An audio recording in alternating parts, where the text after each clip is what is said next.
Welcome to Book Club The Yappening, a podcast where we discuss every and all things we've read and some of us haven't read, in a safe place where we can yap about life in general. In the description, you'll find links to our Fable, Instagram, and Discord accounts. Please follow for more yapping in different styles. For a warning, we will 100% be spoiling this book, so please pause, go read, and come back to yap. All right. Well, today... What do we got today, Brittney? Today we're going to do Rebel Angels by Libba Bray, which is the sequel to Great and Terrible Beauty, and this bitch is long, so this is probably going to be a two-parter, almost certainly. This is 100% going to be a two-parter. Great and Terrible Beauty was like 17 pages, and this is 31 pages, so, yeah, it's going to be a thing. Okay, trigger warnings. Addiction, drug use and abuse, SA, child abuse, self-harm, racism, and incest. Why does that need to be there? Why? Sorry. I know. Yeah, okay. Stuff happens. Oh, God.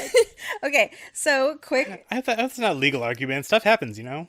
It's not. I'm not excusing it. No, it's not appropriate. Good. Okay. Just, I'm saying stuff happens in the book. Like, I don't mean like, you know, just a little. Yeah, this is trigger warnings, not Yeah, not like a adult celebration warnings. Okay, text to block, not text to search for. Correct. Absolutely. Okay. So quick recap here. Last we saw our lovely ladies. Pippa had chosen to eat the berries and remain in the realms indefinitely. Felicity was having night terrors. She was seeing shadows out of the corner of her eye. An evil spirit had tried to bind itself to her in the realms, and that, I feel like fucking nothing comes of that, so it is what it is. And then Anne and Gemma are more or less just kind of vibing. Gemma had told Kartik that, to tell the Rakshana that there was no going back to the old ways. That's kind of the only, sort of note for that, but, okay. Picture it. England, December 1895. We open with our prologue. Instead of being Miss Gemma Doyle's POV, we are with Kartik's. I'm going to say that fucking weird every single time, I swear to God. Okay. He is writing a faithful and true account of his last 60 days and the strange visitation that has left him wary. Also, strange visitation. I don't think that we're going to find out what he's talking about there, but I digress. In order to start at the beginning, he takes us back to October. Just after the misfortune had occurred, our boy had received word from the Rakshana that he was needed in London. Misfortune is what happened in the first book? Yeah, misfortune being like Pippa more or less dying. Okay. So the Rakshana tells him to go to London. He takes his ass to London. One night while he's kind of traveling and sleeping out in the woods, because he didn't just like hop on a carriage or get a horse, like he's like traveling back roads, he's like through the woods, he's like starving, like it's cold, like he's going through it. But one night he has a dream of Gemma. She's leaning over him, in which he describes her golden red curls as a halo. Sounds like he's down bad, 'cause he is. In this dream, Gemma tells him that his destiny is joined to hers, and then from there, Dream Gemma leans over to kiss him, but before she sticks the landing, he wakes up. When he arrives in... What? Just... Shame. Like, not for shame, but like, aw, shame. Blue lips? Is that appropriate? Oh, blue lips. Oh my God.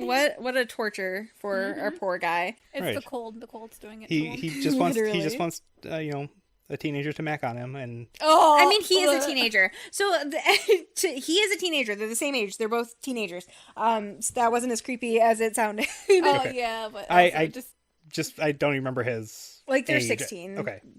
Yeah. All I know is that they're kids. And Yeah. leave the door open 3 inches, please. But that Literally last night we were in the office working and the door was like cracked so we could leave the hall light on so Butters could see the staircase, but also I had closed the door over because the light was in my eyes, and Fig just comes in and is like staring at us through the door and Nick's like, leave it cracked 3 inches.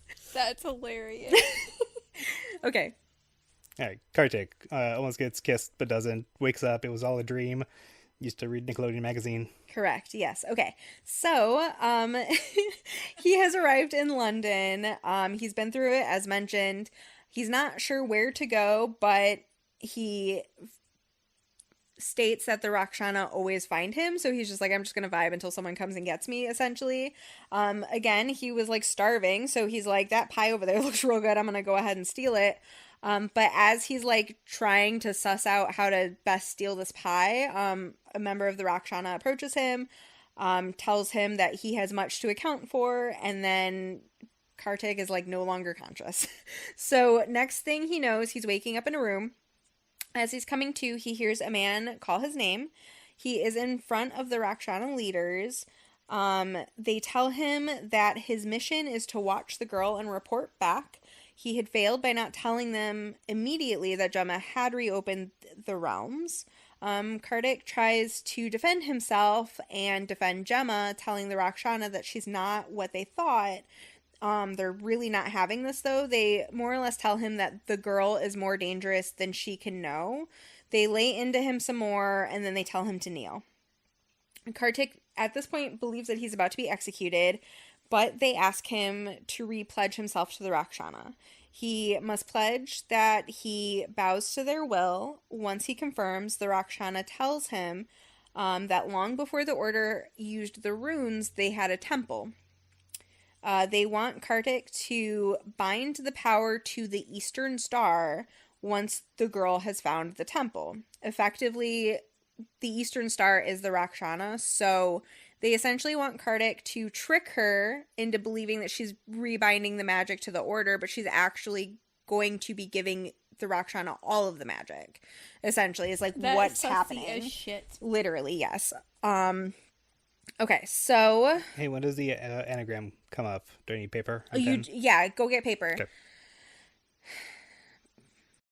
Break for paper. Break for paper. Please stand by. Paper break. Paper break. Okay, so Kartik, the Rakshana explained that Kartik is to get Gemma to do this by wooing her, and then tricking her into finding the temple and saying the incantation. Kartik doesn't, he literally says she can't be wooed, and they're like, all girls can be wooed, but like also, like, guy, she likes you, so like, really, you don't have to work that hard. So are they actually saying like trick her?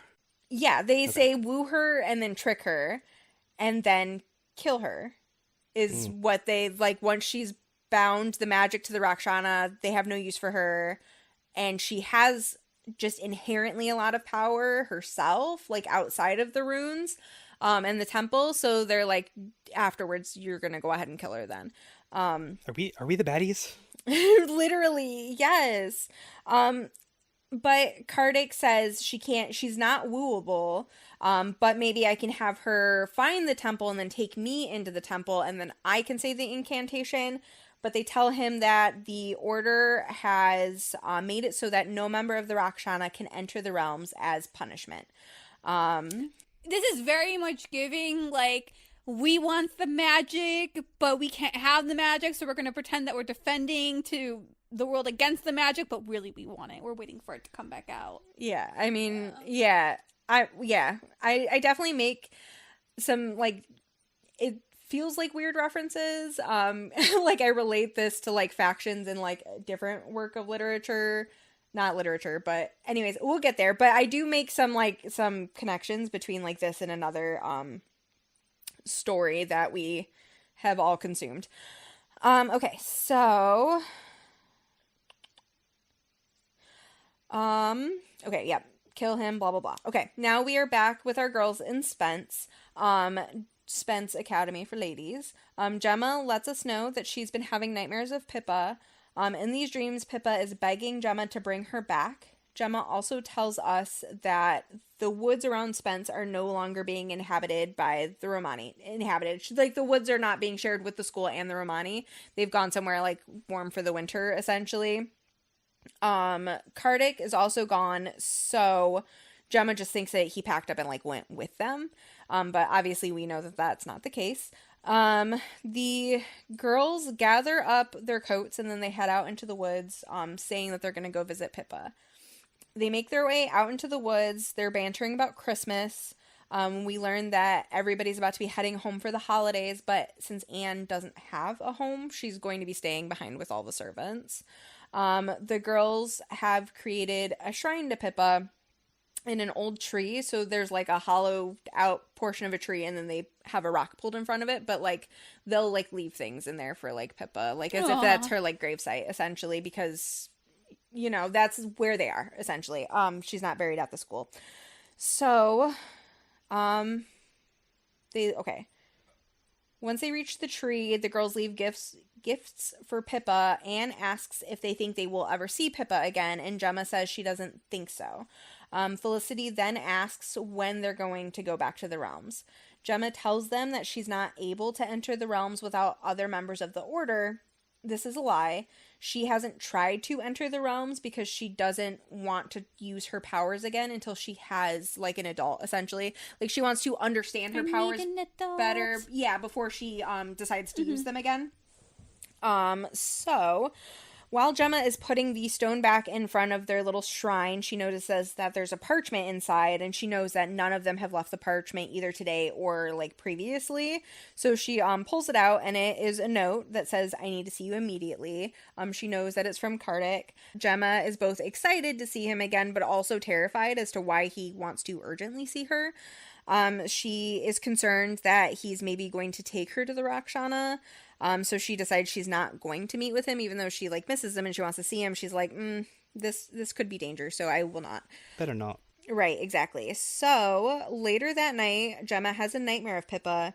Pippa warns Gemma that they are coming for her. This is going to be like a thing that happens that I definitely cut for time, but like just repeatedly throughout the story, like multiple people are just like, they're coming for you, be careful. So like that's like a whole thing that it happens, is they are coming for her. Can I get more context? Who's coming for me? No, I gotta disappear. Literally, yes. So mystery box. Yes. The next morning, the art teacher arrives, Miss McLeafy, and when I say that she arrives, I mean she's introduced to them. Gemma actually saw Miss McLeafy arriving the night before. Two things to note here. She had a case that she insisted she be the one to take to her room. So she shows up. Bridget's like, "Oh, let me take your things." And she's like, "Not this one, though." And then as she's going to her room and passes by the East Wing, she stops and puts her hand on the door. And then she goes to her room. So Gemma's like, well, this is a little strange, right? So when Mrs. Nightwing introduced... Door. Literally, yes. She loves a good door. It speaks to me. Oh, man, you get a good door that has, like, just the best squeak. Her? The wood that this came from speaks to me. Literally. It's a very important tree. Teak. Teak. Not teak. Okay. Anyway, so Mrs. Nightwing, breakfast, she's introducing Miss McLeafy to the girls. She states that Miss McLeafy and her are old friends. She goes on to tell the girls that Miss McLeafy is knowledgeable in Latin, Greek, and archery, as well as art. Felicity is very excited to hear that she's going to have archery lessons, because we know Homegirl loves a bow and arrow. And she's a redhead, right? Gemma's a redhead. Felicity has almost like white blonde hair. Okay, because when Kartik had the dream, you said golden red, yeah, looking like a halo, and now she wants to practice archery, so I just keep thinking of Merida from Brave. Yeah, Felicity is the archery queen, and Gemma is the redhead, so... Redhead has power. But now Gemma is excited to learn archery, so... No, Felicity's excited to learn archery. I wasn't paying attention, clearly. Also, was it McLeafy? McLeafy. That sounds like such a made-up name. I'm just picturing, like, whoever I have pictured as Miss Moore with, like, a fake beard on. And then I was going to say that's Count Olaf in disguise. I mean, probably, yeah. Miss McLeafy, what a wonderful beard you have. Oh, I thank you. You just, like, fucking clocking shit that, like, you shouldn't be clocking is really funny to me. All I was thinking was McLeafy sounds like such a made-up name. Maybe it's because it is. We'll find out. Stay tuned.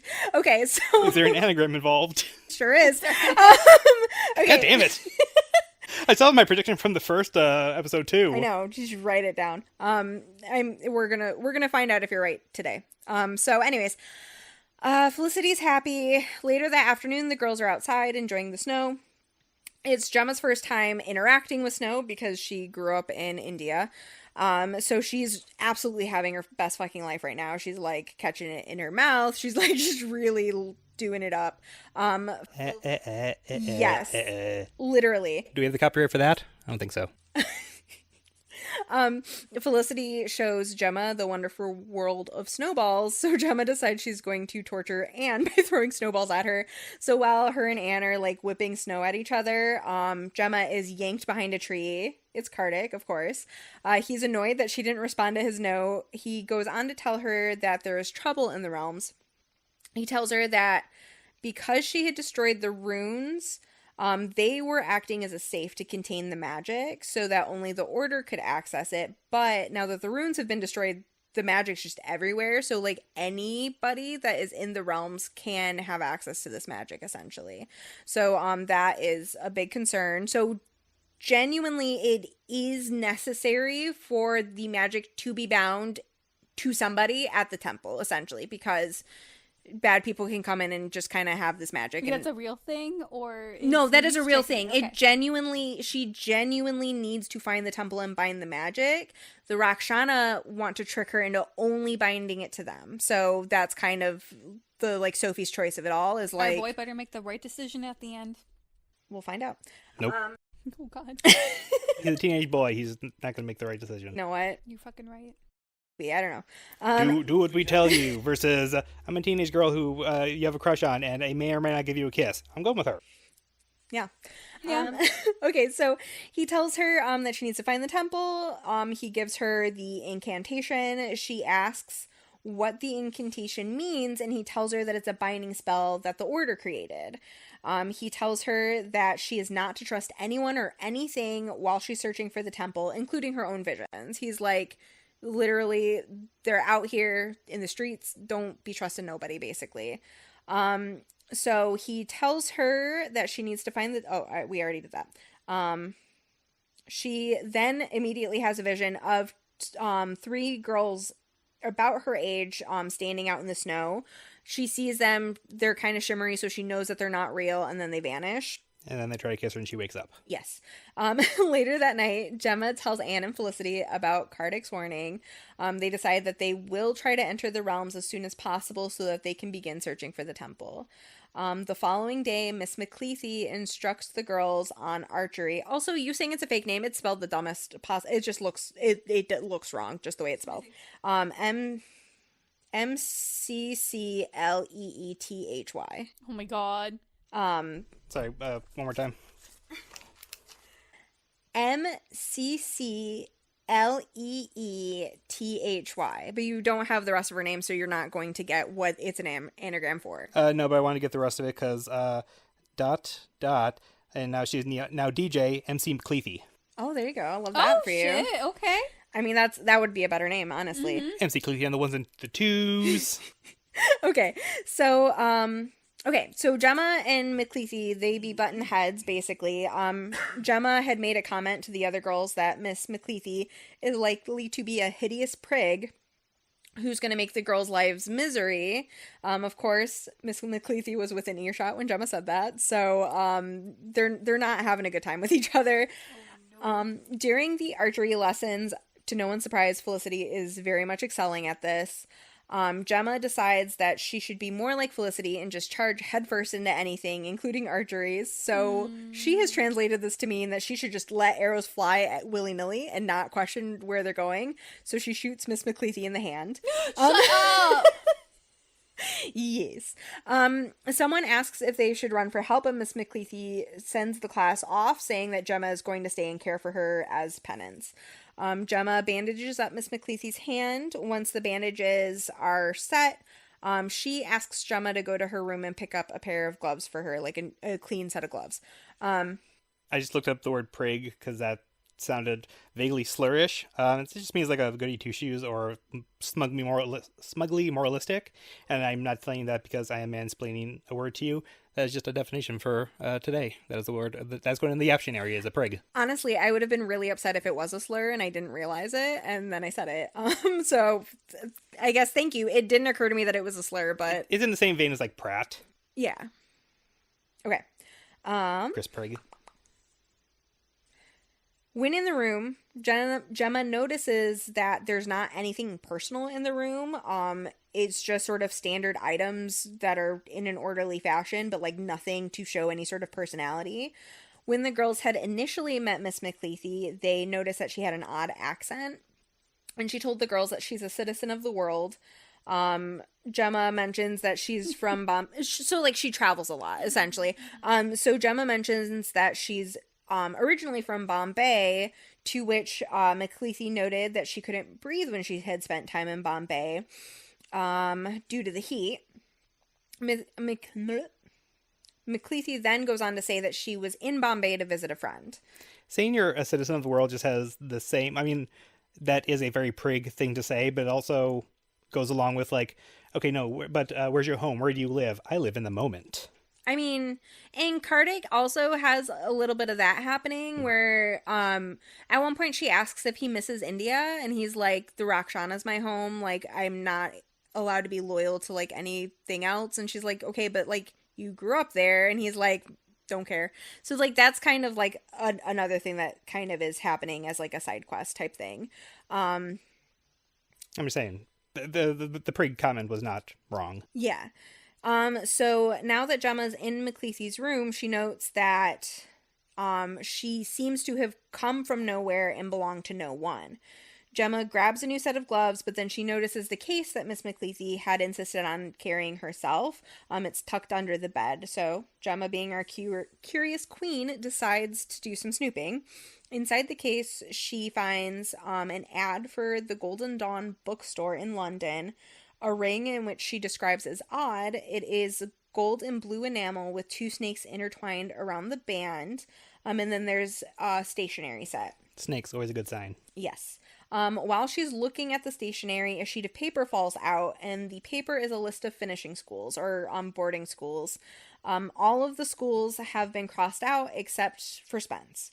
The name that is just above Spence is the school that McLeathy said that she had transferred from essentially. So fast forward. That night, the girls go and they enter the realms, and they're greeted by Pippa. She runs up to them very excitedly, saying that she's so excited that they've come back. Gemma asks why she's still here, telling her that the last she saw her, she remembers Pippa crossing over with the knight. Pippa tells them that the knight told her that they could stay in the realms if she wanted to. He told her that there are many tribes and creatures that call the realms their home, so there's no reason that Pippa had to leave the realms. Anne quickly asks where the knight has gone, but Pippa says that he was dreadfully boring. He did anything she ever asked, so she's like, get lost. Felicity theorizes that Pippa hasn't crossed over yet because maybe her soul's purpose is to help them find the temple. They fill Pippa in on the temple, binding magics, etc. Pippa says she's down to do whatever it takes to find the temple, and that she'll begin asking around for help, essentially. So, like, while you guys are back doing normal people stuff, I'll, like, talk to people and see if I can get any, like, clues as to where we should go. Gemma pauses and tells Pippa that Kardec warned her not to trust anything in the realms. Here, she absolutely means the creatures and everything, but like she maybe shouldn't also trust Pippa because Pippa is now from the realms. And one would think that she's maybe learned her lesson at this point, but clearly not. So Pippa quickly tells Gemma that she needs to be careful around Kardec, stating that the Rakshana have their spies here too. Pippa tells the girls that this is well known in the realms. Gemma says that if that were true, her mother would have said something to her about, or like warned her about the Rakshana. Her mother, the biggest mystery box. Literally. Teller. Yeah. The child murderer. Yeah. Pippa. My murderous mystery box mother would have told me things shit. instead of just vague warnings and Literally. hints towards future plot points. Yeah, your mother didn't even tell you why not to use. She just told you not to use the runes, but maybe she had explained more. Right. Well, yeah.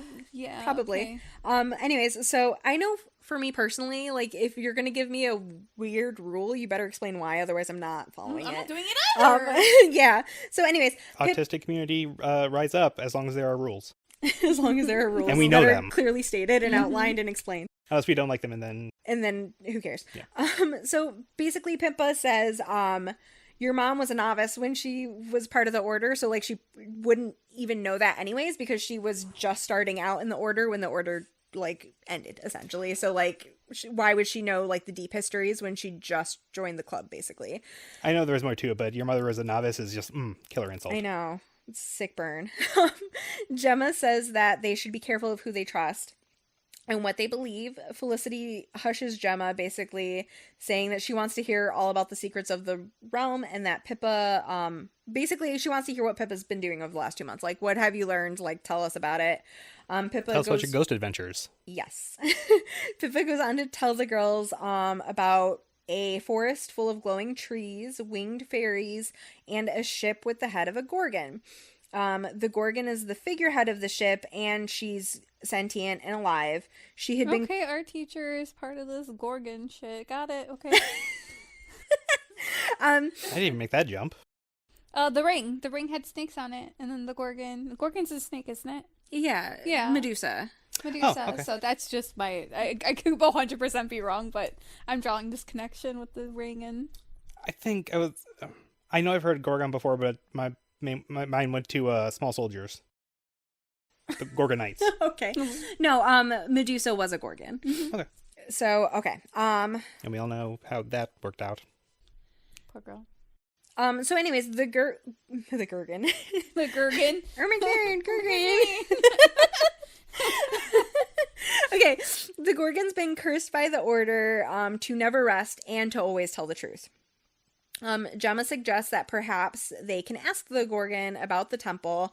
If she's truly cursed to only tell the truth, it would make sense that she's the person that they try to get information out of. She also essentially served the Order, so like maybe she'll know a little bit more than like the average bear. Pippa quickly jumps in to say that she's really happy to ask for them next time she sees the Gorgon. So she's like, well, I'll look for her next time I see her. I'll like have her hang around and I'll ask some questions while you guys are gone. Pippa then very quickly changes the conversation. Gemma's having like a really bad gut feeling that something is up with Pippa. She keeps sort of thinking back to her mother telling her that if the spirits haven't crossed over, they will slowly become corrupted by the realms. But our girl Gemma, Queen of Denial, she's like, maybe that's not true. Because that's basically a theme of these books is people tell her things and then she's like, I don't want to believe that. But also she can't believe, so right. What is the truth? Absolutely. So, Gemma tells Pippa about her dream. She asks if Pippa had sent her some type of warning or message. Pippa is surprised and was like, oh, that's a weird dream. I haven't tried sending anybody any messages at all. And then Pippa is like, let's make a Christmas tree. Oh my god. So they go make a Christmas tree. As they are leaving, Pippa asks if they'll come back tomorrow, but Felicity says that she's returning to London tomorrow. Gemma and Anne had better not come without her, essentially. Gemma's set to leave the day after Felicity. They tell Pippa that they won't be able to see her again for 2 weeks. Pippa is pouting. She says she can't bear to be alone that long again. Gemma and Felicity say that they'll visit each other in London and they'll come see Pippa. And Felicity basically says like, okay, I'll just tell my mom I'm going to bring Anne home with me and we'll all come back. So they agree that they're going to come back in 2 days. Before they say goodbye, Gemma reminds Pippa to find the Gorgon and get some info. As the girls are exiting, they see a small toadstool where the runes were like just a toadstools, like so like a mushroom type thing. But I mean, as a mushroom girly, this is not like a cute mushroom. This is like meant to be like poison. This is about to be like concerning. And then the toadstool bursts open. The grass around it turns to ash and a snake slithers out. Anne quickly jumps back, but Pippa picks up a rock and just drops it on the snake. Gemma clocks that something is super fucking weird about Pippa because she's smiling down at the rock that she just used to kill the snake. And she like looks hungry. So Gemma's like, girl, what the fuck? So anyways, they return to Spence. The girls notice that they've brought magic back with them without having like touched anything. So like this is confirmation that the magic is just running loose because just being in the realms has allowed them to bring magic home. Gemma says we probably shouldn't use this just considering it didn't go super great last time, but also the magic is just kind of uncontrolled, so we don't know what could happen at this point. But Felicity just kind of says, well, I'm not going to do anything bad with it. So they just kind of let it fly, I guess. We should not use this magic. Or we do. What if I do? So anyways, Gemma's in bed. She's thinking back to Pippa, and this is pretty consistently going to be a thing throughout the book. I'm going to cut a lot of it out of it, but there's just going to be a lot of times where like just Pippa's being a little fucking creepy, but also Gemma's the only one that fucking notices. Okay. The next morning, Gemma sees Felicity and Anne off as they return to London. The girls note that by the next morning, the magic's already gone, so it didn't last very long. Anne is dressed up in Felicity's old clothes. The plan is to tell everyone in London that Anne is descended from Russian royalty and that she was trained in music by a famous Russian opera singer. Why did they need to go that far? Why? I don't know. No fucking clue. But as a side note, Anne genuinely is a really talented singer. She's kind of self-conscious about it because anytime someone asks her to sing at Spence, they're just kind of like, very nice. But they also keep asking her to sing. So like, just canonically, she is a really, really talented singer. So Felicity is like, you can kind of be the talk of the town and maybe we can shake something loose so you don't end up having to be like a servant.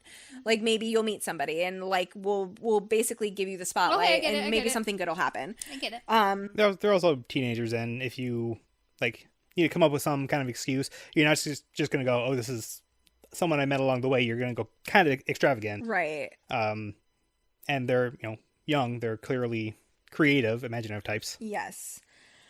Go big or go big and go home, I guess. Especially for the 1800s, huh? Literally. Okay, so within a few hours, Gemma's one of the only people left at the school. She's mostly just kind of wandering around. She all of a sudden hears, or she sees the East Wing doors are open. So she kind of creeps a little bit closer and she hears inside Mrs. Nightwing and Miss McCleathy. She can only make out a couple of odd words, but she essentially just stands there eavesdropping. And then the ladies exit and they literally walk straight into Gemma, who's just like kind of standing there. Miss McCleathy fully calls her out. Mrs. Nightwing asks what she overheard. Gemma says that she couldn't make out anything. She just heard voices. So she like came over like, oh, the doors are open and someone's in there talking and I'm one of the only people here. Like, what's going on? She's like just acting like she was just concerned. But Miss McCleathy fully calls her a liar and is like, do you really expect us to believe that you didn't hear anything that we said? So Gemma essentially doubles down saying that it's true. She didn't mean to spy. She was just curious. She was going for a walk. She couldn't sleep, etc. When Gemma goes back to her room, she's just having like a teenage girl moment with herself in the mirror. She's like wondering if anyone could ever find her to be alluring. She then kind of fluffs up her hair and is like talking to herself. She is trying to practice being attractive. So like, that's what I mean by teenage girl moment.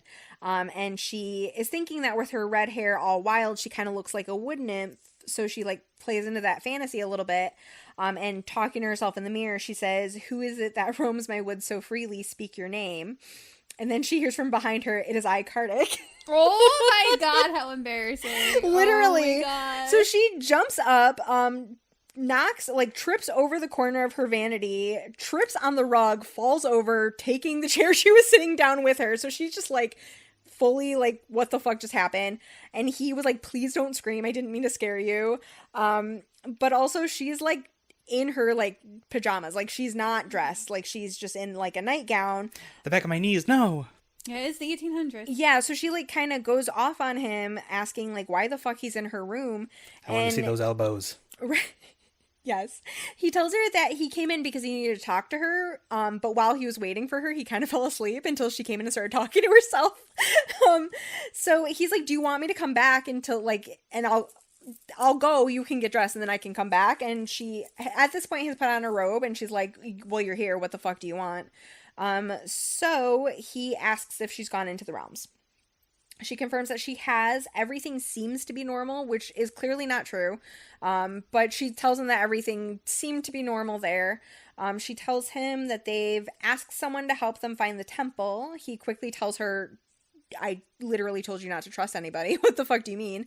And she basically says, well, it's Pippa. Like, she's the one that's helping us, and surely we can trust Pippa. She's like one of our best friends.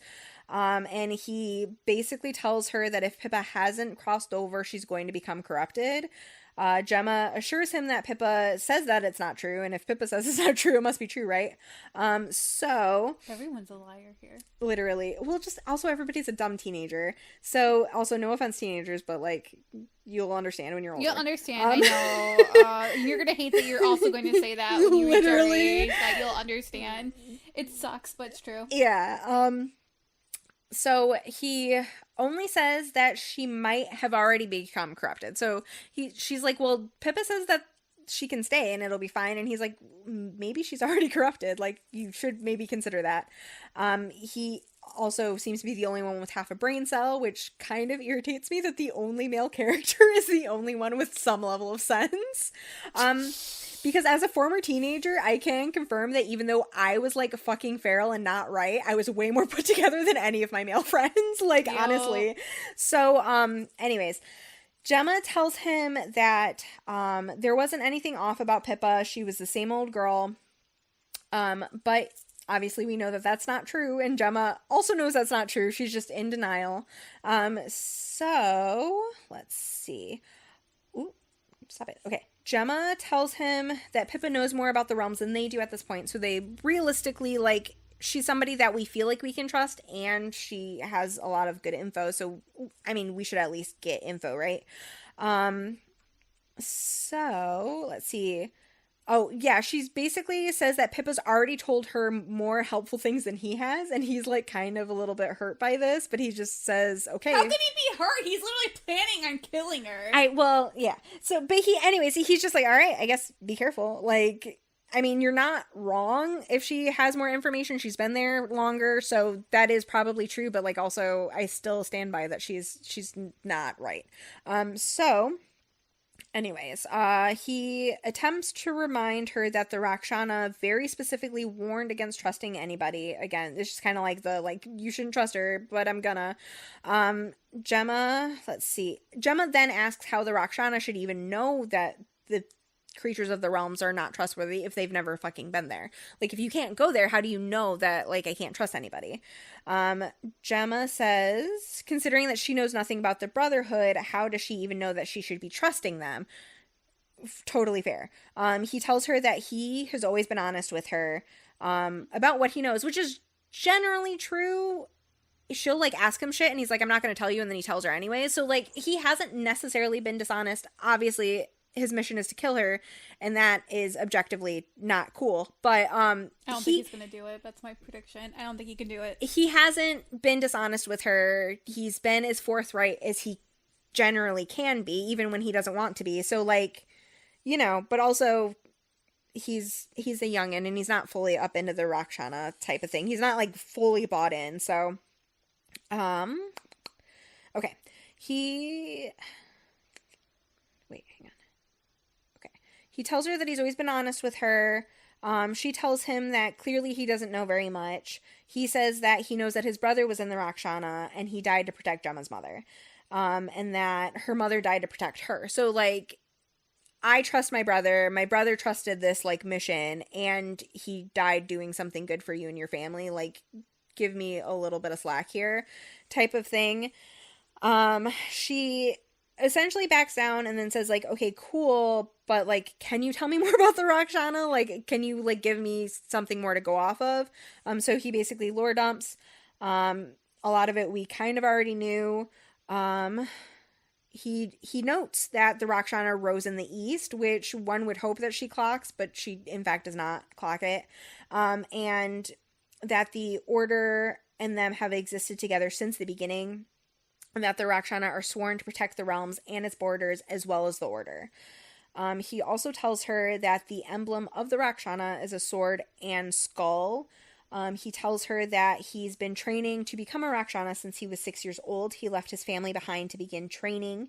He tells her that he is completing his last level of training, so he will essentially be able to learn all of the secrets once he's finished this final mission, which we know is not a good mission. She asks what his final task is, and he says that it's to help her find the temple. She tells him it sounds like their fates must be intertwined then, and he says, I mean, you're not wrong. So, he's staring at Gemma. Wait. The skull is also a good sign that you're on the right side of history. Right. So anyways, he's just like kind of standing there staring at him, and she's like, I mean, you should probably leave, right? So he climbs out the window, and as he's leaving, he says, I found employment in London, so I'll be in touch. Like, I know you're going home for the holidays, but like, I will be in London, so we'll chill, basically. So as she's like closing the window, someone knocks on her door, Miss McCleathy. She has allegedly brought Gemma, I mean, she did, it's not alleged, but she brought Gemma a warm glass of milk, basically telling her that it's warm milk will help you go to sleep and rest is so important. She then tells Gemma that she believes that they've gotten off on the wrong foot, and Gemma very quickly apologizes for shooting her, calling her a prig, and eavesdropping on her. And Miss McCleathy is like, it's forgotten. I want to start over. Like, we're butting heads, and I don't think that we need to be doing this. So like, just drink this milk and all is forgiven. Right. Drink it. Drink it. She also goes on to say that Nightwing and her were actually discussing how special Gemma is. That weird. Right. And then she reaches out and touches Gemma's necklace, saying, oh, this is an unusual necklace. Where did you get it? And then Gemma explains it was given to her by her mother. McCleathy asks if the symbol has any specific meaning, and Gemma says none that she's aware of. With that, Gemma just kind of fake yawns and tells Miss McCleathy that she's actually feeling tired and she should probably get to bed. And Miss McCleathy tells her, like, okay, go ahead and finish the milk so I can take the glass, though. So Gemma chugs the milk, noting that it tastes odd, and okay, yep, she fucked. Miss McCleathy goes, oh, I put peppermint in it. So she takes the glass. Why does it taste like almonds? Right. Literally. She tells Gemma that she's really happy that they've decided to be friends, and she wishes Gemma a good night. Gemma begins feeling really warm and heavy. She opens the window because at this point she is certain that Miss McCleathy has poisoned her. So she opens the window to like let the cold air in, and she's like trying to pace the room. Like she's like, there's something in there. She clearly wanted me to go to sleep. Let me try to stay awake. She fails. She goes to sleep. She has like really, really trippy dreams, and then she's like startled awake. And because she had chugged milk right before falling asleep, her mouth feels like disgusting and heinous. So she's like, let me go get some water. She is walking. She gets to the stairs. The lights shut off. Her knees begin to buckle, and she grips onto the banister harder, but then she hears the sound of something like chalk being dragged across a chalkboard. She then realizes that obviously she's not alone, like somebody is in the hall with her. The lights flicker back on, and Gemma sees the same three girls that she saw out in the snow. They're dressed in white, and they are slowly like floating towards her, and she can see that their mouths are moving, but she can't hear them saying anything. Gemma notices that they have like really dark circles under their eyes, and they look incredibly sad. The girls float closer and closer. Gemma is telling herself not to be afraid, but she is, so she like closes her eyes. She notices that the girls smell like seawater, and as they approach, a strong smell of decay is coming off of them. Gemma begins to hear that they're saying, help us. Gemma opens her eyes and looks up as one of the girls reaches out and touches her. The girl's hand feels like ice. Gemma's body then goes rigid, and she falls into a vision. She sees the three girls hopping along a cliffside. The seawater is splashing up the cliffs, leaving like sea foam on their feet. Clouds are rolling in. Clearly a storm's coming. Gemma then looks and sees a fourth girl who's like lagging way behind the others. And then Gemma notices a form rising from the sea. Terror arises, and the girls on the cliff begin to scream. Gemma is then back in the hall at Spence. The girls whisper she lies, and then they fade away. They tell Gemma not to trust her as they're fading away. And then Gemma basically hauls her ass back to bed and turns on all the lights because she's like really freaked out. The next day, Gemma's waiting for Tom at the train station. So she's like returned to London. She's at the train station and her brother's supposed to be picking her up. But then she sees a man in a black suit come up and sit on the bench next to her. She notices that he has a really long scar down the side of his face, but then she sees a skull and sword pin. Was the brother ever mentioned? Probably not a ton. I do think I mentioned him. You mentioned him going off to boarding school. Yes. So in the beginning, she was complaining that she couldn't go to boarding school because her brother was allowed to go. And then I may have mentioned that he was the one that dropped her off at Spence. So I might have said that she's riding in the carriage with her brother. But again, for time, I had cut a lot of like her family stuff out because it wasn't necessarily relevant in that story. But obviously, it's more relevant in this one. Yeah, that makes sense. I just remember the dad come throwing himself into his work and didn't have time to like. No, he threw himself in a laudanum. Oh my god! Very different things. Yes. Yeah, he did. He did do that. And that is, again... Is he alive still? Yeah. That becomes, like, again, more relevant in this one. So, she notices that the guy has the sword and skull, so clearly he's part of the Rakshana. He looks at her and smiles, and she is not having it, so she gets up and, like, walks down the train platform, but then she sees that he has also gotten up and is walking behind her. So, let's see, she, thinking very quickly, she sees a random dude, and she goes, "There you are," and, like, runs up to him. The guy is like, "Who the fuck are you?" Basically, like, super confused, but then she leans in and whispers, like, "I think I'm being followed," and he's like, "Okay, cool."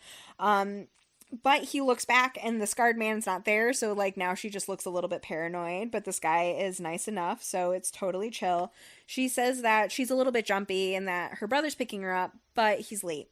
And he's like, "Okay, well, I can sit with you like while we're waiting. Like if you're feeling jumpy, like I'll hang out with you. It's fine." And she basically says, "No, like my brother will be here soon." And he goes, "Well, I actually need a woman's opinion on this purchase I just made." He bought a gift for somebody, and he would like to see if her womanly opinion is that it was a good gift, essentially. So he pulls out a jewelry box and opens it. He shows Gemma a cameo. Gemma tells him that it's really beautiful, and whoever the gift is for is sure to love it. He explains that it's for his mom, and he's there to pick her up from the train station. Oh, a what? A cameo. It's like a pendant. Sometimes it's like a brooch, sometimes it's a pendant, but and I'm so certain you've seen it. It's usually like oval shaped, and then it'll have like a stone in the background that's generally like a lighter color, and then it'll have in like ivory the profile of like a woman. So it's like the Victorian thing. Yeah, I didn't know it actually had a name. Yeah, it's called a cameo. Okay. Yeah, I'm certain you've seen one at some point in some type of media. Big. Yeah, it's just usually like pendant or People don't it's like a specific type. Yeah. I actually have a cameo for my grandmother, but instead of a woman, it's a butterfly. But generally speaking, okay, so cameo. And I said it, and I saw you tense, and I'm like, he's gonna ask what that was. Okay, so he introduces himself saying, like, "My name's Simon." And then as she's going to say, like, "Oh, I'm Gemma," Tom walks up, her brother. And Gemma is like, "Oh, Tom, Simon was kind enough to wait with me. Like, Simon, meet Tom." And Simon basically just goes, "Hey, good to see you again." And turns out they went to school together. Simon tells Tom that he had no idea that he had such a charming sister, and Tom says, "I didn't either." Gemma apologizes for having pestered Simon, and he says, "You didn't pester me." He also says, "You approaching me was the most exciting part of my day." Gemma thanks him for his time and bids him a good day. He grabs her hand and kisses the back of her hand and says he hopes to see her again over the holidays. He then invites her and her family to come have dinner with his family. At this point, I would like to point out that Simon is at least 19, if not older, and again, our Gemma is 16. So... Not a big age gap, but a bad age gap. I mean, bad enough. Bad enough, but 1800s.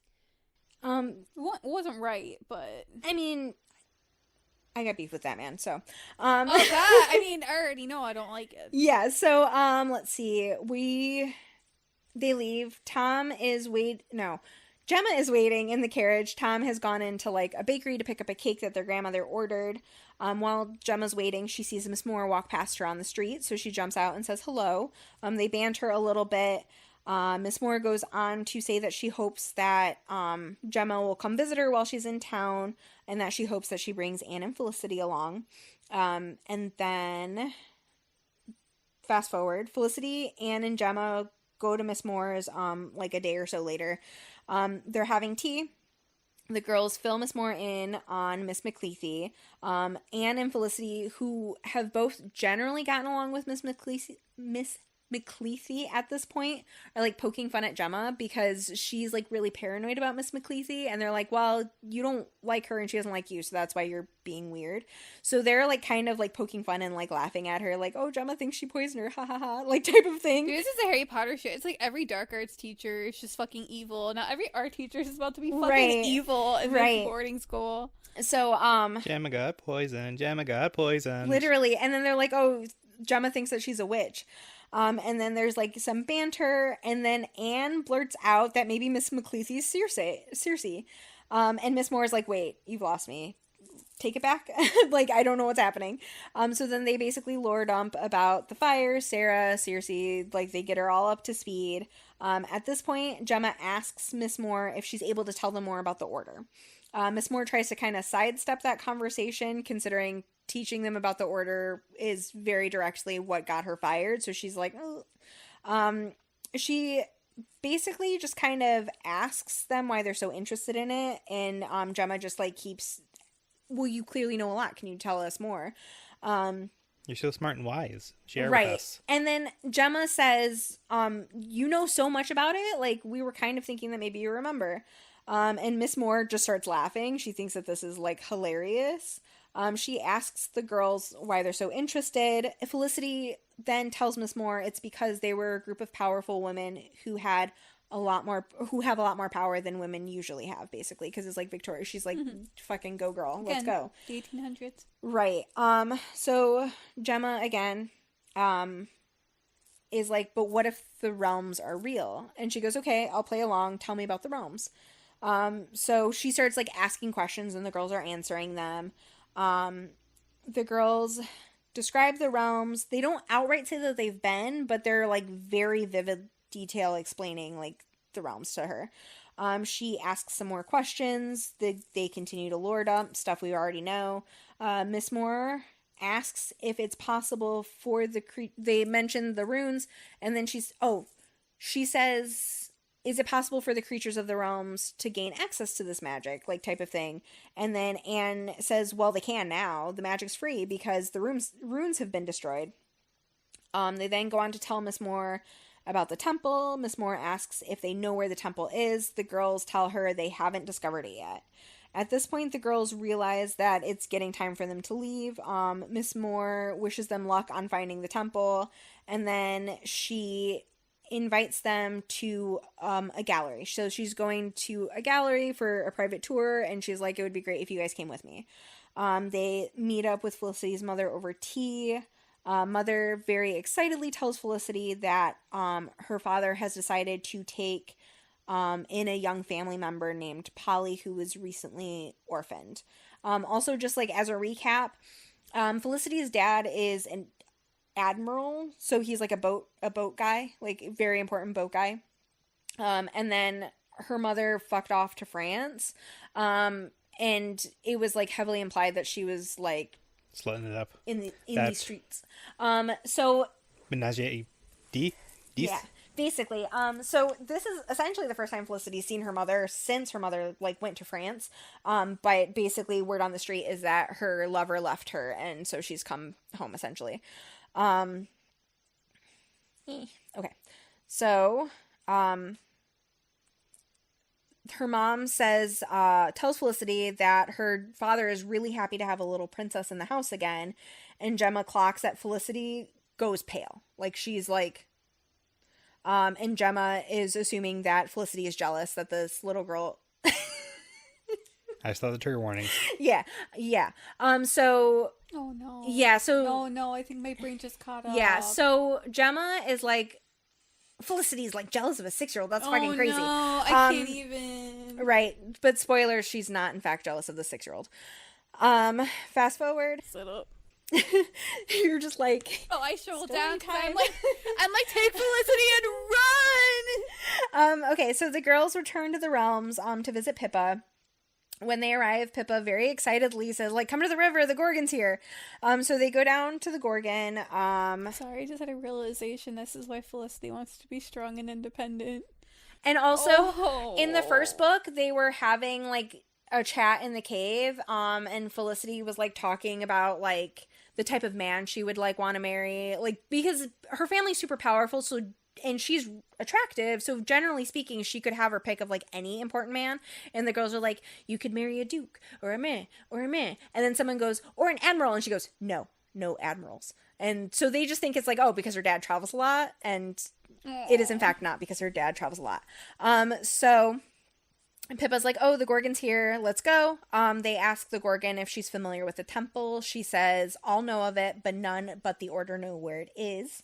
The girls ask the Gorgon if she knows anyone who might be able to help them, and she tells them about the Forest of Lights, and that they should meet with Forest of Lights and meet with Filian's tribe, as they were once allies of the Order. So the girls are like, cool, let's go. They board the Gorgon and they set sail for the forest. While sailing, Gemma gets really seasick, and Felicity says, oh, my dad always said that if you see where you're going, it'll help ease the seasickness. So Gemma climbs up to the bow of the boat, and she's essentially sitting, like, right next to the Gorgon. And the Gorgon asks, Gemma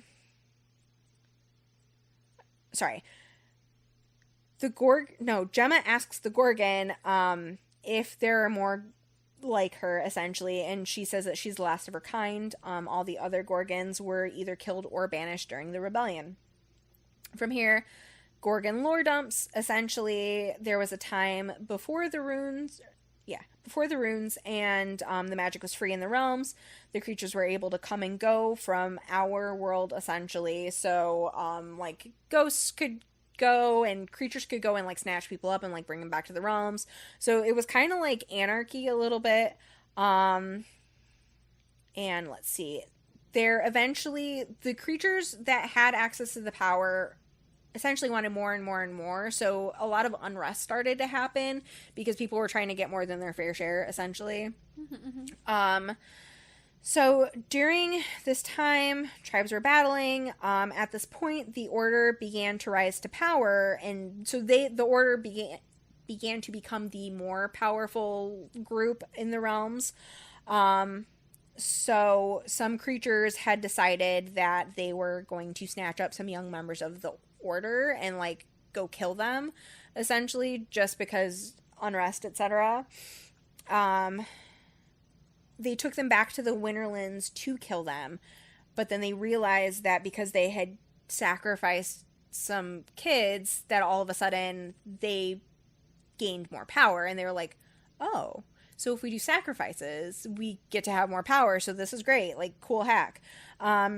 So the Order, just being, like, obviously pissed that, like, their children were snatched up, they built the runes and sealed the borders between the realms. So if any creatures wanted to come and go, they had to ask permission first, and nobody had access to the power unless the Order said that they could. And spoilers, they really didn't say that anybody could.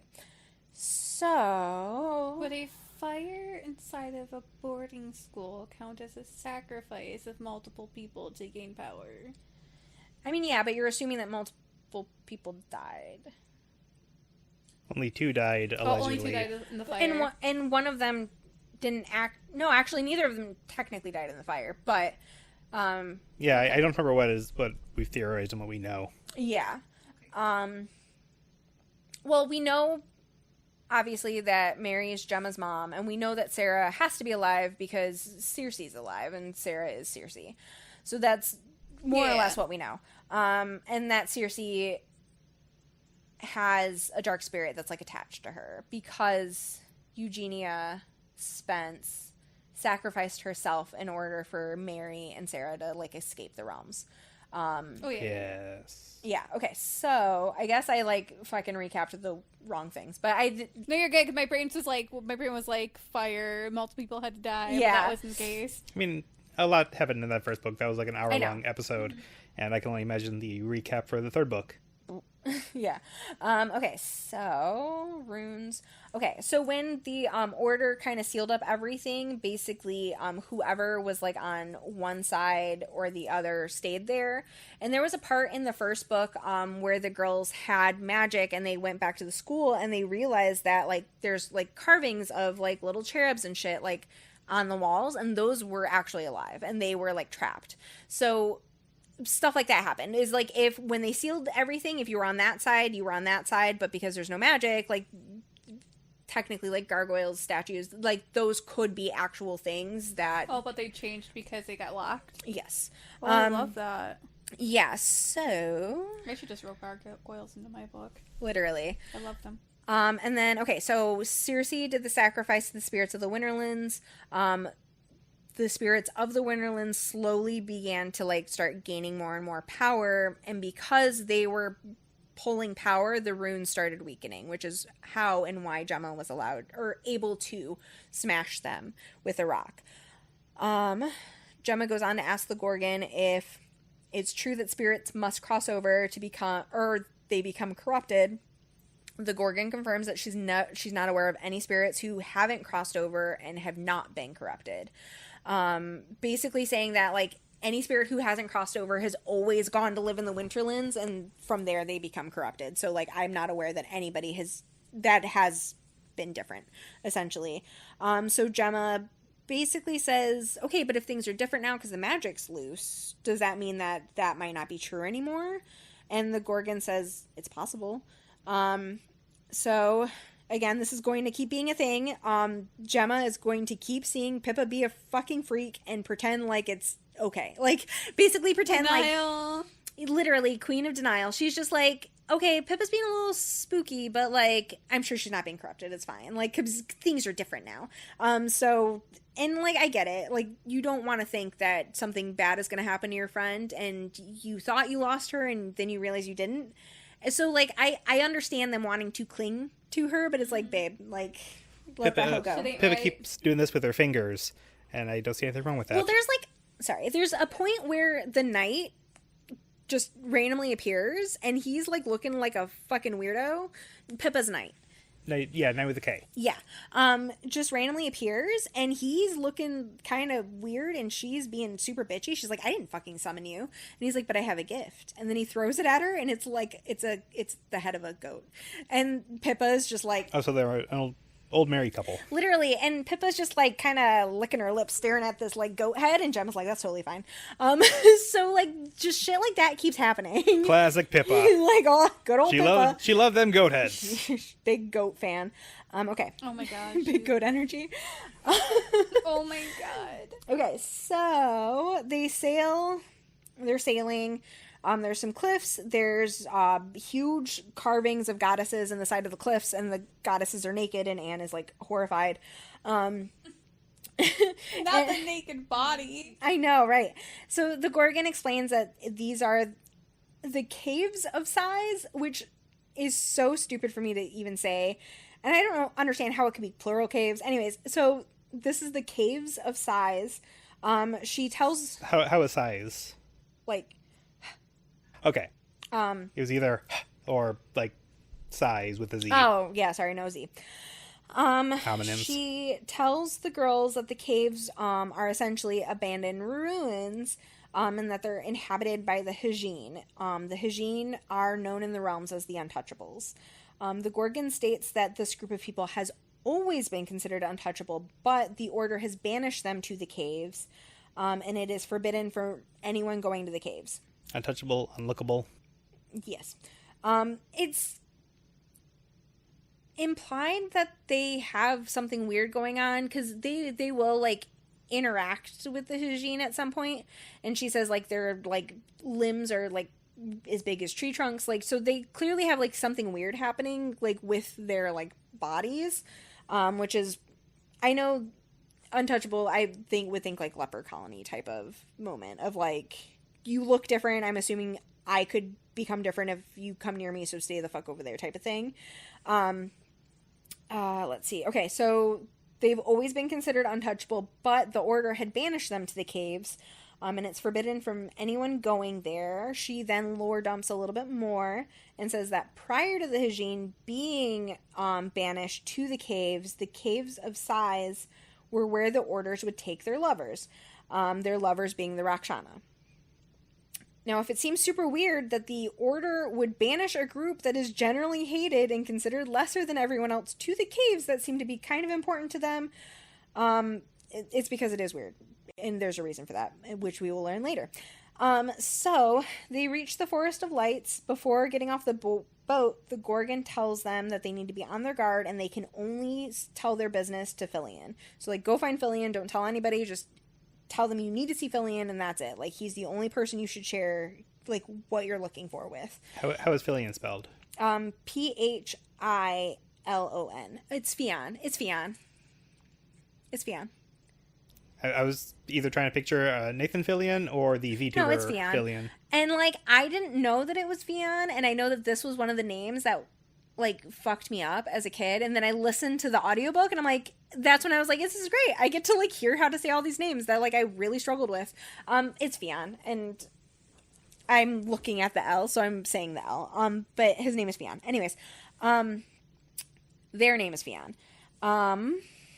Let's see. Okay. Genderly ambiguous or just trying to keep things secret? No, basically, Gemma describes them as not telling if they're a man or a woman, so, like, just very androgynous, but, like, obviously when we were teenagers, non-binary wasn't really a thing that we were aware of, so in my brain, this person has always been male, but, like, re-listening to it with, like, a broader view of the world, I'm like, oh, this is a non-binary character, but it's so heavily ingrained in my brain that, like, this character is male that, like, I'm unfortunately misgendering. I think it's just when we were younger, if your pronounced name is Filion, Phil, male, typical name, yeah. So yeah. That's where your brain's gonna always go, especially, you know.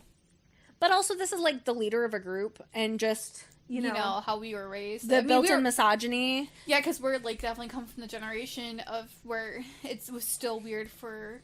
It was still hard for women to be independent. Right, and I, unfortunately, was spending a lot of time with people who were just fucking misogynistic, yep. And so I was, you know, not like other girls. So, I was unfortunately one of those.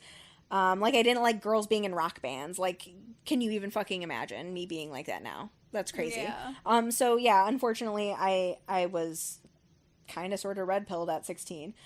Okay, Gemma... Sorry. They get off the boat. Gorgon says, only talk to Fion. They get ashore. They hear hooves. A group of centaurs comes out of the forest. Gemma tells them that they need to speak to Fion. They are whisked away. Note here, I'm very much skipping over a lot of these interactions because, again, this shit is long. But the centaurs are not friendly. They're not, like, necessarily outright, like, hostile and, like, being mean. No, they are being mean. And they are hostile, but they're not, like, trying to attack or hurt them. They're just, like, shit-talking them, essentially. And they, like, clearly don't like them. They clearly don't want them to be here, but...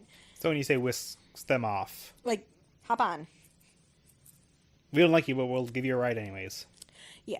It will get you out of our hair. Okay. They're also, like, curious as to why they're there. Like, they know that, like, basically everybody in the realms is aware of Gemma. They, like, call her either... If... they have a good opinion of the Order, they call her Most High. If they have a bad opinion of the Order, they call her a sorceress. But, like, everybody is aware of who Gemma is. Even if they see her and they don't know who she is, they know there is a sorceress there. And generally speaking, when they're around Gemma, they can sense that there's extra amount of power, even if they don't physically know that it's her. But basically, everybody knows what's up. So... whisked away. Fion arrives. Basically, once they get back to, like, their base camp, like, they really start, like, fucking going in on, like, bitch, why are you here? Like, what the fuck? And so Fion comes out and they diffuse the situation. Stuff happens, cut it out, but the centaurs are angry with the Order. because they were essentially the messengers and, like, soldiers for the Order back in the heyday, but then when the Order capped off the power, they didn't share it with them, and they're like, we were always loyal to you, we have always helped you, we've always done what you've asked, and you can't even give us a little bit of the power. Like, that's kind of fucked up, right? Like, objectively, that's fucked up. So they're really not happy with the Order, and they're happy that the magic is out. For the most part, they know that bad things could happen with the magic staying out, but generally speaking, they're like, but you binding it and shutting us out of it isn't what we want either. So he comes to defuse the situation, bound magic. Basically, Gemma's argument to this is like, I either bind the magic or the Winterlands get it, and they're not going to fucking share it with you either, and they're not going to do very nice things to the realms if they have it. So, like, pick your poison. And generally speaking, they, like, agree that, like, okay, we don't like you, and we don't want you to do this, but, like, also, fuck the Winterlands kind of thing. So Fionn takes the girls off for a private chat. They tell the girls that they agree that the magic needs to be contained because it's too powerful for any one group to use it. Lore dump. Fionn says that they don't know where the temple is, but they explain that the centaurs have been using the magic since it was released, and they've been using it to create an arsenal because they know that war is coming. So they're using the magic to create all of these magical weapons because they know shit's gonna go down, and they're trying to be prepared for it. So Fionn is like, I don't know where the temple is, I can't help you find it, but you can have one of these weapons. Like, come look, pick one. Obviously, they choose a bow and arrow, because Felicity immediately is like, this is mine, and so Gemma's like, okay, I guess that's what we're picking. Okay, so anyways, in exchange for this one weapon, Fionn asks that they share the magic once they kind of get everything sealed up. They're like, you can have this one weapon, but it's not free. You need to promise to give us some magic when you do the seal. Bow and arrow. When Felicity selects the bow and arrow, Fionn makes a comment to her asking if she will have the courage to use it when it counts. Felicity clearly doesn't like this and straight up, like, fucking points the bow at him or them and is like, I'll fucking show you what's up. Like, basically, like, don't call me a bitch. And Gemma's like, please calm down. So anyways, Fionn escorts them out back to the edge of the forest. They ask Gemma if they have any allies, warning that many will try to keep her from the temple. Gemma tells them that they have the Gorgon, and Fionn tells Gemma that she needs to tread carefully with the Gorgon. Gemma tells Fionn that the Gorgon is bound to the Order, and that the Gorgon is going to stay loyal and only tells the truth, and Fionn says, bound by what? The magic's not reliable anymore. After having a harrowing run-in with water nymphs that will come back to be important later, the girls ask the Gorgon to take them back to the garden. The following day, Gemma is visited by the ghostly girls again. They ask Gemma to come with them as they have something that they need to show her. So by next day, I mean, like, they're back home, obviously. Gemma hears the sound of laughter and sees the girls, they're alive, and they're calling out to their friend Eleanor, telling Eleanor that it's time for them to receive the power.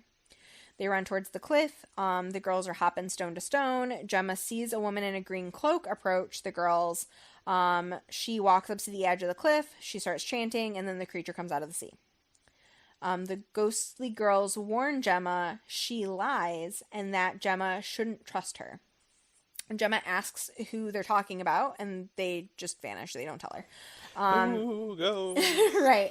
So Gemma thinks back to the vision, and she's trying to recall details about this, like, woman in a green cloak, and then she realizes that the woman was wearing the ring that she found in Miss McCleathy's, like, box thing. Snake ring. Yeah. So, fast forward, Gemma and her family are at the Middletons. Things seem to be going well. Lady Middleton is notoriously, like, a fucking bitch. Like, she hates everybody, and she will intentionally ask pointed questions to, like, have a reason to hate you more type of thing. But, like, Gemma's nailing it. Like, she's doing the assignment really great. And so, things are going well. people ask Tom how things are going, like, with his work. Or they ask him where he works. And he works at Bethlehem Psychiatric Hospital. And Bethlehem is a real psychiatric hospital. And it's where the term Bedlam comes from. It's kind of like a play on Bethlehem. So Bedlam generally means, like, chaos type of thing. And everybody calls the hospital Bedlam, kind of as like a, well, like, oh, that's where just chaos over there because all the, like, people are there. Okay, so he works at the psychiatric hospital, and then the people at the dinner party asks, got any cool fun stories about your patients? So Tom proceeds to go in detail about his more fascinating patients, including their first and last names, and what ward they're in, because fuck HIPAA, I guess. I'm sure that wasn't a thing then, but still, like, he's just, like, out here, like, telling people's business. He then mentions Nell Hawkins. She's a girl that was diagnosed with mania while she was away at boarding school. Tom goes on to say that Miss Hawkins is rather unique. Nell claims to be part of the order, that she knows of the realms, and that someone named Cersei wants all the power. Tom goes on to say that Nell has driven herself mad to keep Cersei out of her head.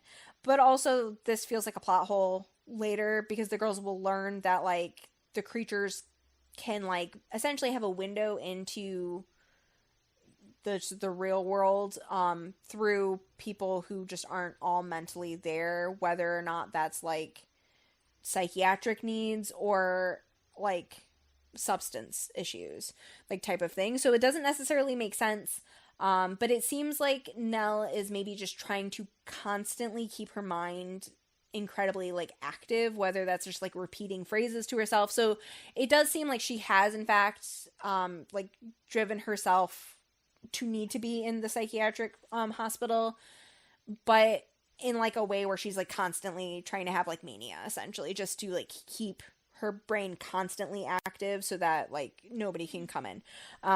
It's just as a defense thing. Yeah.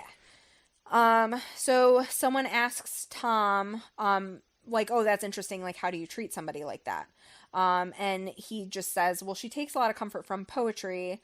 The nurses tend to read to her when they have time, and Gemma volunteers, like, I'll come read to Nell. Like, can I come tomorrow and I'll read her some poetry? And everyone looks at her and goes, you can read as a woman? No, but that was another yes. But that was another reason that, like, the, like, parent Middletons like her. They're like, oh, like, how sweet and charitable. You want to, like, come help the misfortune learn poetry. Oh my god. So after dinner, Simon whisks Gemma off to the library to show a picture of his grandfather. After commenting on the portrait, they then go stand near a window. While there, he begins grooming her, flirting. He notes that that transition. My God. He notes that she's not wearing her necklace. She's surprised that he even noticed that she had a necklace. And this is Simon, right? Yeah, the 19-year-old. Yeah. She's like, oh, I'm surprised that you took notice of, like, my jewelry. We weren't talking that long. And he goes, I noticed your neck. The necklace just happened to be there.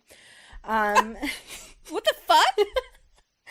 He then goes on to tell that he can see that Gemma's not like other girls. He actually says that. Like, I can see you're not like other girls. He then... Run. Right. He then says that he can tell that she's adventurous, which isn't wrong, but as adults, we absolutely know what he means by adventurous. Like... Run! So at this point... I don't think I actually do, unless I do. Like... Active. Like, maybe you break the rules. You can't see their eyebrows right now, but they're, like, lifting their eyebrows, Just, like, suggestively. Anyways, so, at this point, he's like, oh, your flower is, like, she has a flower pin in her hair, and he's like, oh, like, your flower's coming loose. So he, like, reaches up. Excuse you, sir. Right. So he reaches up, and he's, like, pinning her flower back in her hair, and then all of a sudden, pebbles are being, like thrown at the window that they're standing in front of. And at this point, I should probably mention to you that Kardic's job that he secured is their coachman. So like he's there, he's outside, he's like, he sees Simon like touching her and he just starts flinging rocks at the window to distract them and get them away from each other. And then as Gemma's leaving the Middletons, Kardik makes a comment while he's helping her into the carriage saying that it seemed like she had a really nice evening. But he like is clearly like just not happy. So the enemies be lovering. When they get back to the house, Gemma goes out to the stables to confront him for having an attitude with her. He tells Gemma that he didn't like how Simon was looking at her, stating he was looking at her like she was a piece of ripe fruit. Oh, ew! But also, side note, I just wanted to say that like my first thought was that with Kartik being jealous was, I'm a killer, Bella. Where like, I have to kill you, but I also love you. I mean, yeah. So, and he's definitely not wrong that was the like spirit of how Simon was more than likely looking at her. But she basically says that he's wrong. But that she has info for him. She's like, shut the fuck up. But like, also, I've learned something. If you quit being a bitch, I'll tell you. Never. She's the biggest case of denial. Or right. She literally never be me. She literally says, I have something to tell you if you'll stop pouting long enough for me to tell you, like type of thing. She tells him about Nell. He tells her that she has to go see Nell right away. She says, I'm going tomorrow, actually. And before going back inside, she goes, was he really looking at me like fruit? And he says, yeah, you need to be on your guard with him. And of course, you say that about everyone. And of course, Gemma's 16. So she's like, he thinks I look delicious. And it's like, babe, that's not what you're supposed to be taking away from this. Felicity. Literally. Mm-hmm. Mm-hmm. Because he doesn't like her. He doesn't like Felicity for a reason. So the next day is take your sister to work day. Gemma meets with Nell. She seems catatonic at first, but then Gemma tells her that she believes Nell, and that she needs Nell's help to defeat Cersei. At this point, Nell looks at Gemma, telling Gemma that she knows who she is because they've been looking for her. Nell can hear them talking in her head. Gemma asks if Nell knows anything about the temple. At this point, Nell's eyes go wide and she tells Gemma to follow the path, stick to the path. Spoilers, Gemma is not, in fact, going to stick to the path. Figured. So Gemma asks what path. Basically, Nell rambles a lot. Like, she repeats, like, Jack and Jill go up the hill and, like, Little Miss Muffet. And, like, I think a lot of the Jack and Jill portion is relevant. But it seems like maybe she just repeats nursery rhymes to herself a lot as like part of her like keep my brain going constantly. If they had earworm songs, they'd be singing literally some more current. Like the I don't want money. I don't like money. I don't need money. I don't even like it. I just want to throw it away. That, God damn it.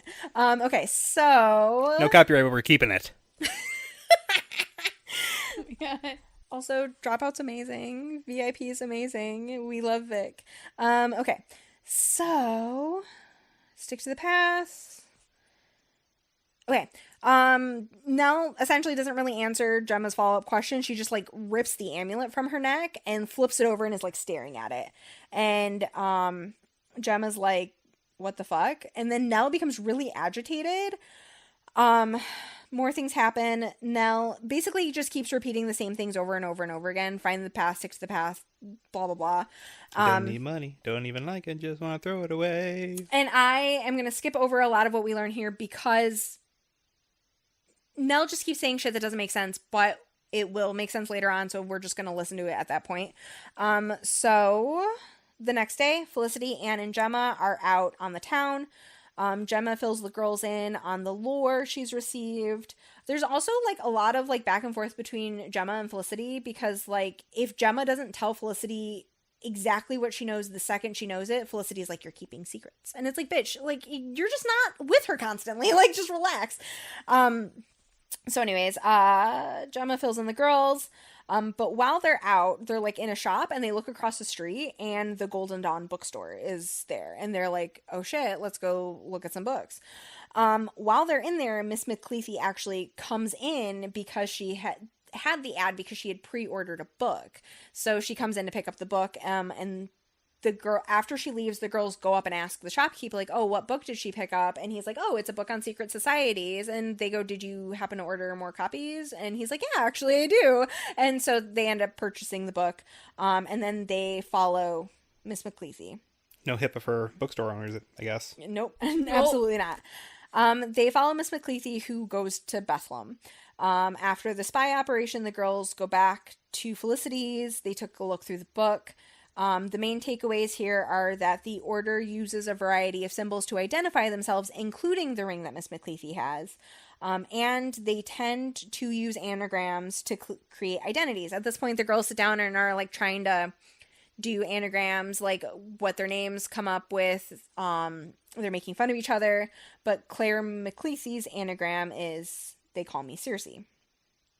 So the girls are now convinced that Miss McCleathy is obviously Circe. The girls go to the art exhibit with Miss Moore. They have a discussion about Lucifer. Miss Moore goes on to state that she doesn't think that true evil exists, that it's just choices. Like, which again, back to the theme of choices in the last book, like, I don't think anybody's fully bad. I think that people just make choices, and sometimes other people think that those are bad choices, type of thing. And part of this is because Felicity just makes a comment about Lucifer, like, kind of like, oh, poor Lucifer, just because he was, like, kicked out of heaven, like, the, like, lore behind Lucifer, and Felicity's like, oh, that's kind of sad, and she's like, I agree, I don't think that Lucifer's evil because choices.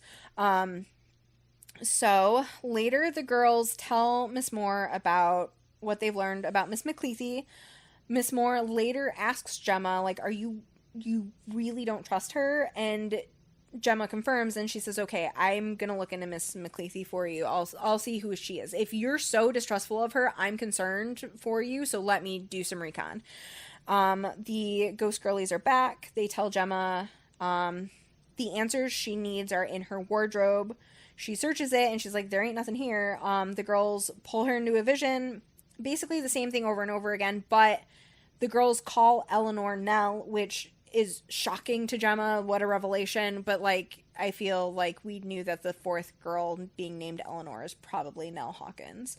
But if you didn't, now you do. I didn't. Now I do. Maybe it's just because The Haunting of Hill House is, like, such a thing for me. But, like, Nell and Eleanor are synonymous in my opinion. But again, I should actually do that book too. That one would be hard for me to do again. But it's one of my favorite books, so I probably will at some point. It was my dad's favorite book too. So Gemma checks the wardrobe again. So she, blah blah blah. Nell, Gemma's crazy, like, oh my god, crazy. Back to real world. She looks through the wardrobe again, and she pulls out her mom's journal. Inside the journal, she actually sees newspaper clippings. So the first newspaper clipping she sees is a trio of girls in Wales went out for a walk and never were heard from again. Wales the place. The article goes on to tell us that the girls were attending, the school that the girls were attending. They named the school the girls were attending. Sorry, I wrote that really confusingly. And that they were actually 4 girls, but 3 of them are missing. One of them has since needs psychiatric help. So it then goes on to compare that case with another case in Scotland. So basically what we're learning is that around Europe, girls are going missing at boarding schools. All of the schools that are mentioned in these newspaper articles are on Miss McCleathy's list. So this is where we're suspicious again. Gemma goes back to visit Nell. She tries to ask Nell what happened the day her friends went missing.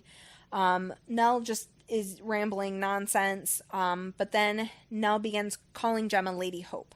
Again, warning her that I don't trust them, blah, blah, blah. They'll try to take you from the path. Don't trust them.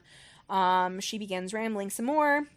Gemma tries to ask what happened to Nell's friends, and Nell becomes really agitated when Gemma asks her this. and she just, let's see, incredibly agitated. She tells Gemma that they aren't her friends. Gemma insists that the girls are trying to help Nell. So basically she's like, what happened to your friends? And Nell gets mad and she's like, they're not my friends. And she's like, but they're trying to help you. And then Nell gets really upset and goes, what did you do? Basically, like, because Nell's like, if you're talking to them, you shouldn't be. Like, what the fuck? So Nell begins hushing Gemma, telling her that they're listening. So, like, Gemma's, like, trying to have a conversation about it. Like, what do you mean they're not your friends? And then she's like, shh, they're listening at the keyholes. So, like, they're going to hear you. You need to stop talking right now. It's not safe. A side note that I left out, there was okay, I already touched on this, but that the spirits and creatures can, like, see through people who aren't all there. And every single time Gemma is basically here, another patient will approach her and say something to her. Like, they're coming for you. Generally, it's like they're coming for you type of thing. So it scrolled, sorry. Okay. Gemma rushes out of the hospital. Kardik basically sees that she's really frantic, and she's like, I need to talk to you alone. And he's like, okay, cool, let's go. He takes her off to, like, a little pub. The pub has Indian food, so he, like, brings her, like, Indian food, like, Indian comfort food, and that's when they have, like, oh, do you miss India, blah, blah, blah. And let's see, they're having noms, and then she tells him basically the lore that she's discovered with Nell, and the visions, and the snatching of the necklace, and she mimes how Nell was looking at the necklace, and she shows how she held it. And he goes, it kind of looks like you're holding a compass. And so they both are looking at the back of the necklace like, oh shit, is this a compass? And then Gemma goes, maybe it only works in the realms. And he's just like, atta girl. Like, he's very excited. He's like, oh, you're smart. Nice. So. Is she though? She keeps trusting the wrong people. She wants to see the good in people, right? So, like, that's fair. Generally speaking, you know, it is what it is. So on their way back out to the carriage, they run into the scarred man again. He gets in Gemma's face. Basically, like, why are you wandering around London when you should be looking for the temple type of thing? And then before he leaves, he looks at Kardik and goes, don't forget your mission type of thing. And then Gemma's like, what was that about? And he's like, oh, my mission is to help you find the temple. Like, duh, I already told you this. And she's like, okay, but that seemed really fucking weird. So, later that evening, back at home, Gemma receives a love bomb, gift. Simon has sent her a necklace. Again, subtle. Yes. So, while being a creep to the teen in the library, which is the worst version of Clue, he asked Gemma what her favorite color was. She said purple. He has sent her an amethyst necklace with a note that says, gems for our Gemma. Next day, Gemma and her family attend. Do better. Right. They attend the opera. Their guest is the Middletons. They're going to be, like, up in this fancy private box because the Middletons, the daddy Middleton is, like, a Viscount, which is, like, super important. I don't, Bridgerton type of thing. Middleton Felicity? Felicity? No, Simon Middleton. Felicity is Worthington, and I don't know that I ever mentioned that. So there was, like, some parts where I said the Worthingtons, and I'm like, I don't know that you guys are going to know what I'm talking about, but now you do. I vaguely remember Middletons, and I thought that was, like, the... No, that's Simon's family. Okay. Oh, and this is the Creep's family. Yes. So they're at the opera, private box, blah, blah, blah. Felicity and Anne are also there. They're with Felicity's mother. Gemma, again, fills in the girls on the necklace, maybe a compass. Felicity insists that they sneak away at some point during the opera and go to the realms. And she's just like, we can't go here. And she's just like, meh, you just don't want Simon to know that you're weird. So, anyways, they fight. Felicity beats Gemma in the submission because, of course, she does. Felicity then asks Gemma, has Simon kissed you yet? Or has he tried to kiss you yet? And Gemma basically says, no, he's a perfect gentleman. What do you mean? Felicity tells Gemma that she should be careful around Simon because he has a reputation. The girls sneak into an unused opera box. They go into the realms. Gemma holds the amulet and begins, like, spinning in a circle, and all of a sudden the amulet lights up. Jem and Co follow the path. They come up to a rock wall. The amulet is still glowing, and then Gemma notices that there's a door in the side of the rock wall. So they're able to open it. They get inside, and then they realize that they're in the Cave of Sighs. One of the Hajin approaches them. She welcomes them. She introduces herself as Asha and asks the girls to come with her. Asha leads them through the cave. Gemma asks if Asha knows where the temple is, and Asha asks what Gemma has to offer. Like, she's basically like, what is your offering that you've brought? And Gemma is like, I'm sorry, I didn't realize I needed to bring anything. Like, I don't have anything with you I can give you. And she looks like, Asha just generally looks disappointed. Spoilers, the offering is not like a physical object. So that's kind of why Asha's like, oh, you don't get it yet. Okay. Oh, God. Yeah. I have a poem that I vaguely remember from the hospital. And there's going to be more to the poem. I figured that's a gift of some sort that doesn't need to be physical. Perhaps. There is a poem later that actually lays it all out. Like, even like what she needs to give to the Hajin. So sometimes Asha says to Gemma, sometimes we seek that which we are not yet ready to find. The true path is a difficult one. To see it, you must be willing to shed the skin like a snake. You must be willing to let go of what is precious to you, like that which is precious to you. But when Asha says this, she looks at Pippa. Pippa suggests, like, I think we should maybe leave. And Gemma thanks Asha for her assistance. But before they go, Asha tells Gemma, I can put you on the path, but you're going to need our help. So a woman approaches them with a clay pot of paint. Asha explains that the paint will offer the girls protection from whatever comes looking for them in the realms. She then explains it hides what needs to be hidden and reveals what needs to be seen. And again, she looks at Pippa.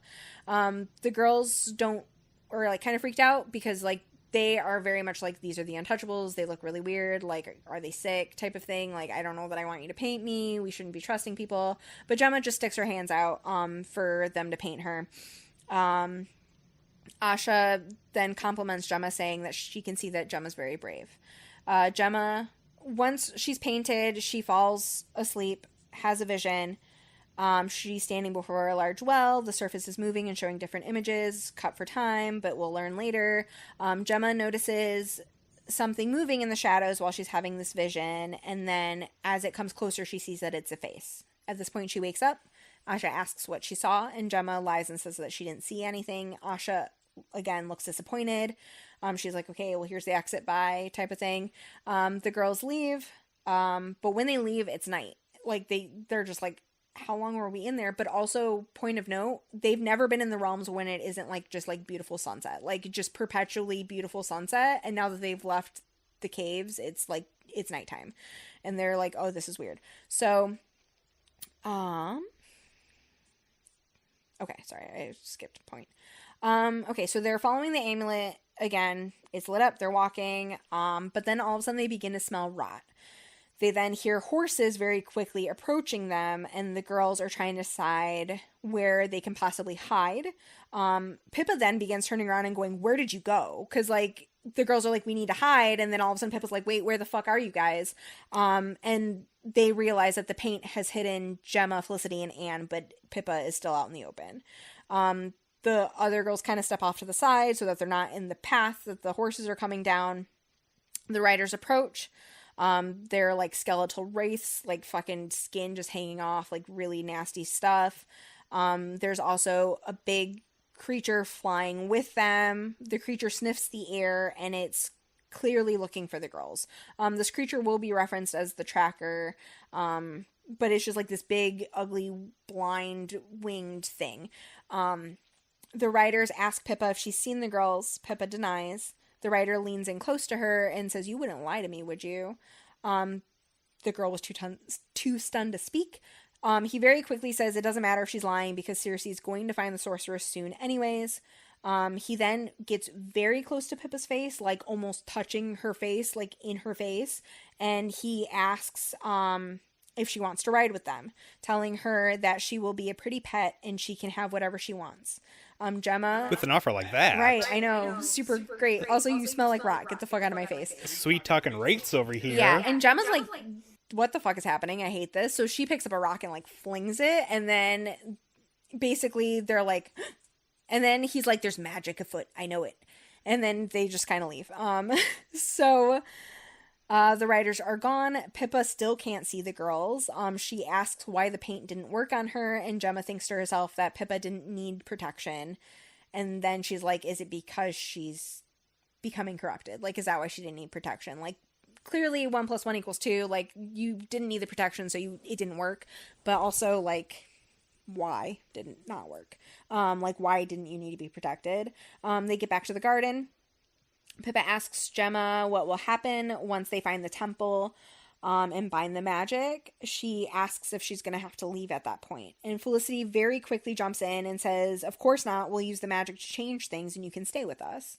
Gemma gently tries to say that she doesn't know if that's how it's going to work out, because she's like, is aware enough to know, like, I don't necessarily have control over the situation. I'll do whatever I can, but like, we really shouldn't promise that we're going to change things for her, because we don't know that we'll even have the capability to do that. Don't overpromise. Right. So she pulls Felicity aside and goes, you can't promise her things like that. And Felicity just says, I'm not losing her twice. And then she goes, she holds Pippa. They're like dancing. Side note, at some point earlier, Gemma had sent a letter to Nell's school, there was like a specific reason, but anyway, so she wrote a note to the school, sent it off, also asked about Miss McLeethy while being like, oh, I visited Nell, blah blah blah. So Gemma has received the letter back. The head mistress confirms that McLeethy taught at the school while Nell attended there, but that Miss McLeethy left to go teach at a school where her sister was head mistress. So at this point they are like, oh, Miss McLeethy and Mrs. Nightwing are sisters, and that means we can't trust Mrs. Nightwing either, or Nightwing. Gemma receives a letter from Miss Moore. She tells Gemma that she's beginning to grow concerned with all these coincidences around Miss McLeethy. Gemma and Co. will be attending a ball at Bethlehem because the psychiatric hospital throws an annual ball for like the patients, which I mean I guess is nice, but it's just strange. It feels kind of like a petting zoo situation because it's my thought. It's a ball for the patients, but like other people, like people outside of are invited, and it's kind of like a curiosity type thing. Yeah. So anyways, okay.